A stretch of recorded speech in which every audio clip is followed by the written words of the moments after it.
Hi everyone, so today I'm just going to show you how to make really easy meat chunks and you don't have to buy anything special.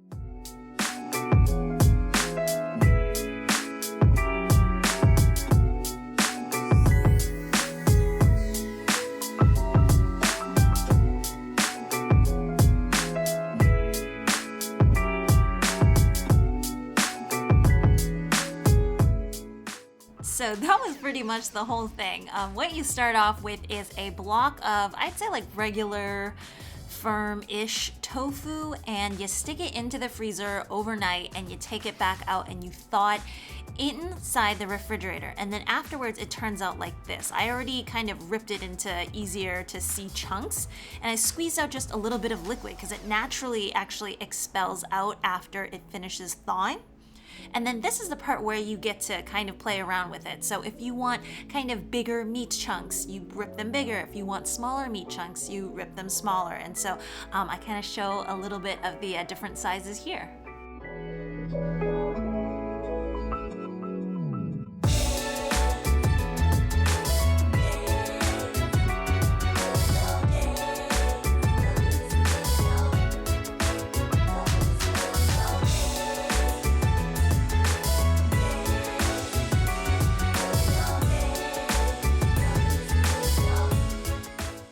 It is amazing how much these look like chicken, right? So I put it out into a colander just to get it a little bit more dry, but it really depends on what you end up using with it. And these pieces actually absorb flavor quite well because it's just like tofu, and texturally they're a little bit spongy. They're very kind of layery. So if you've ever had kind of dried bean curd, it is a little bit like that, but really so easy to make.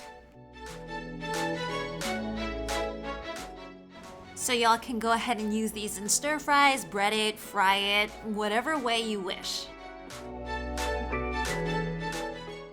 Anyways, I hope you all really enjoyed this very easy recipe. Before I go, I wanted to let you all know that I put weight measurements in for the soy meat chunks so that the results can come out more consistently for you all. So be sure to check that out. As usual, if you want to see more recipes like this, remember to hit that like and subscribe button, and I will see you all again soon. Bye!